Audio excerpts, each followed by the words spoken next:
یاد رکھنا زندگی کے سفر میں نا یہ 3 چیزیں ساتھ رکھ لینا، اور یہ سامان کے اوپر رکھنا، کیونکہ بار بار ان کی ضرورت پڑنی ہے، بار بار آپ کو دیکھنی پڑیں گی، استعمال کرنی پڑیں گی۔ نمبر 1 صبر۔ حالات ایک جیسے نہیں رہتے، 0 سے 100 اور 100 سے 0 ایک دم ہو جاتا ہے، تجربہ ہے نا، سیلاب، زلزلے وغیرہ۔ مشکلات، مصائب و آلام، تکالیف یہ آنی ہے، لیکن مشکل وقت میں ناشکری کر کے اور واویلا مچا کے اور غلط الفاظ بول کر اس مشکل کو مزید مشکل تو نہ بناؤ نا۔ گڑھے میں گر گئے ہو، سب سے پہلا کام کیا کرنا ہے؟ گڑھے کو کھودنا بند کرنا ہے۔ مشکل کی آگ سے گزر رہے ہو تو گزرتے رہو، رکنا نہیں ہے، آگ ختم ہو جائے گی۔ کیونکہ اگر زخم کو ٹھیک کرنا ہے سب سے پہلے اس کو چھیڑنا تو بند کرو۔ دیکھو مشکل نے آنا ہے، لازمی آنا ہے، پیدا ہو گئے، یہ پارٹ اینڈ پارسل ہے۔ جس طرح آکسیجن اندر لے کے جاتے ہو، کھانا لے کے جاتے ہو، مشکل نے بھی آنا ہے۔ بات یہ ہے کہ وہ جو مشکل آئی آپ اس کو ڈیل کیسے کرتے ہیں، ایٹیچیوڈ کیا ہے۔ ریممبر انسٹنٹ رسپانس، پہلے 5 منٹ مشکل آنے کے بعد اہم ترین ہوتے ہیں۔ سنبھال لینا اپنے آپ کو، بہ نہ جانا پہلے 5 منٹ، کیونکہ اگر یہ دماغ کے کیمیکل ادھر ادھر ہو جائے نا ساری زندگی سیٹ نہیں ہوتے، محتاج بن جاؤ گے، بہکی بہکی باتیں کرو گے، دل تیز سے دھڑکے گا، سنبھل نہیں پاؤ گے۔ پہلے 5 منٹ والی مشکل اس کو سنبھال لو گے، آگے راہیں آسان ہو جاتی ہیں۔ 70 سے زیادہ بار قرآن میں صبر کا ذکر آیا، more than 70 times۔ آج آپ کسی عہدے والے، شہرت والے کے دوست ہیں، کالیں کرا کرا کے باتیں کراتے ہیں، جی میرے دوست ہیں یہ، اور کارڈ دیتے ہو وزٹنگ، دیکھیں میرے پاس اس کا کارڈ ہے۔ اور اے صبر کرنے والے، اگر صبر کرنے کے بعد آپ کو لگتا ہے کہ میں اکیلا رہ گیا ہوں، مجھے مشکل آ رہی ہے، تو سن لو، قرآن میں رب کہتا ہے اللہ صبر والوں کے ساتھ ہے۔ فرمایا وہ بندہ جس سے میں کوئی پیاری چیز لے لوں اور وہ اس پہ صبر کرے، اس کے لیے جنت سے کم کوئی چیز نہیں ہے۔ صبر اتنی بڑی چیز ہے۔ اور یہ جو میں نے آپ کو بتایا سائیکیٹرک انالیسس ایک بتایا کہ مصیبت کے فوراً بعد 5 منٹ کا صبر بڑا ضروری ہے۔ دیکھو حدیث پاک میں میرے آقا نے فرمایا صبر وہی ہے جو پہلے صدمے کے وقت ہو، اور دوسرا شکر۔ آپ نے کبھی نوٹ کیا ہے جو آپ رات کو سوتے ہیں، پہلے اونگ آتی ہے، پھر جمائی آتی ہے، اور پھر آپ آنکھیں بند کرتے ہیں، پھر آپ نیند میں چلے جاتے ہیں۔ یہ کیا ہے؟ This is a complete process. Sleep is having 3 stages, نیند کی 3 سٹیجز ہوتی ہیں، اور یہ REM sleep, rapid eye movement, یہ تیسری سٹیج ہوتی ہے جب آپ کو خواب آتے ہیں، یہ ڈیپ سلیپ ہے۔ اور اس دوران آپ کی جسم کی کنڈیشن کیا ہوتی ہے پتہ آپ کو؟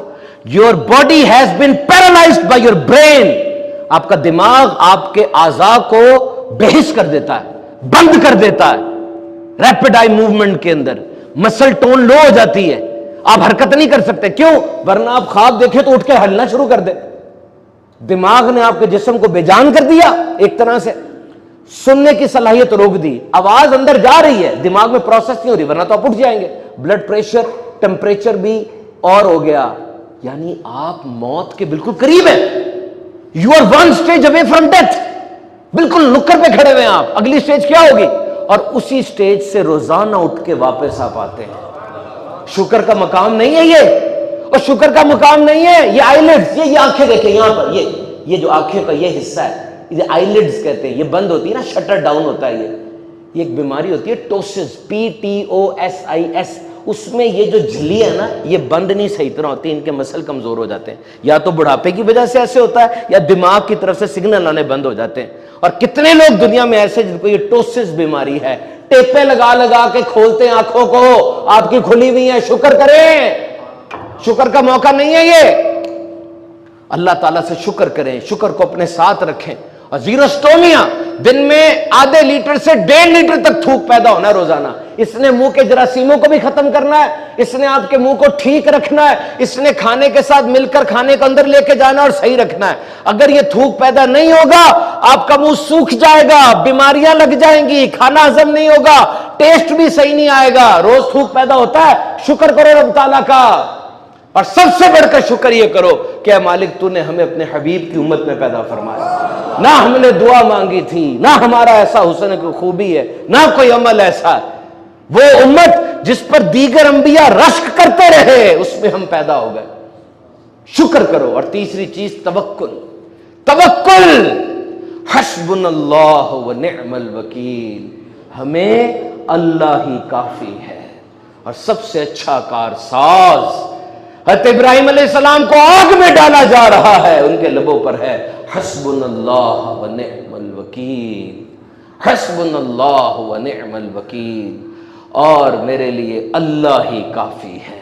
اور یہ جو میں نے آپ کو بتایا وَأُفَوِّضُ أَمْرِي إِلَى اللَّهِ، اور میں اپنے کام اللہ کو سونپتا ہوں، اور فرمایا قرآن میں اور جو اللہ پر بھروسہ کرے اللہ اس کو کافی ہے، اللہ اس کو کافی ہے۔ دیکھیں تدبیر کرنی ہے، پلان کرنا ہے، پوری فیزیبلٹی بنانی ہے، اپنی جو صلاحیت ہے پوری کوشش کرنی ہے، لیکن نتیجہ اللہ پہ چھوڑ دینا ہے، نتیجہ اللہ پہ چھوڑ دینا ہے۔ توکل کیا ہے؟ اللہ سے مضبوط تعلق کا نام توکل ہے۔ توکل کیا ہے؟ اللہ سے ہر وقت کے تعلق کا نام توکل ہے۔ توکل کیا ہے؟ کہ اللہ بہترین کرتا ہے، جو کرتا ہے اللہ کرتا ہے اور بہترین کرتا ہے۔ میرے اللہ کا فضل و کرم اور احسان سب سے بڑھ کر ہے۔ متوکل یہ اعلان کر رہا ہوتا ہے کہ میرا ایمان ہے، سب سے بڑا علم میرے رب کا ہے، سب سے بڑی قدرت میرے رب کی ہے، سب سے بڑی مہربانی میرے رب کی ہے۔ عبداللہ طاہر نیشا پور کے گورنر ہیں، عبداللہ طاہر خراسان کے گورنر ہیں۔ نیشا پور خراسان کا کیپٹل تھا۔ بارڈر کے اوپر سیکیورٹی فورس کھڑی کر دی کیونکہ چوریاں بڑھ رہی تھیں، لوگ گزرتے تھے، ڈکیتیاں ہو رہی تھیں۔ عبداللہ طاہر نے حکم دے دیا چوروں کو پکڑو۔ بارڈر کے اوپر 4 چور پکڑے گئے، ان میں سے ایک بھاگ گیا۔ پولیس والوں نے سوچا کہ یہ بھاگ گیا ہے، اب اگر ہم 3 چور پیش کریں گے تو راز نہ کھل جائے۔ انہوں نے کسی اجنبی کو پکڑ کے چوتھا بنا دیا اور بادشاہ کے سامنے چاروں کو پیش کر دیا۔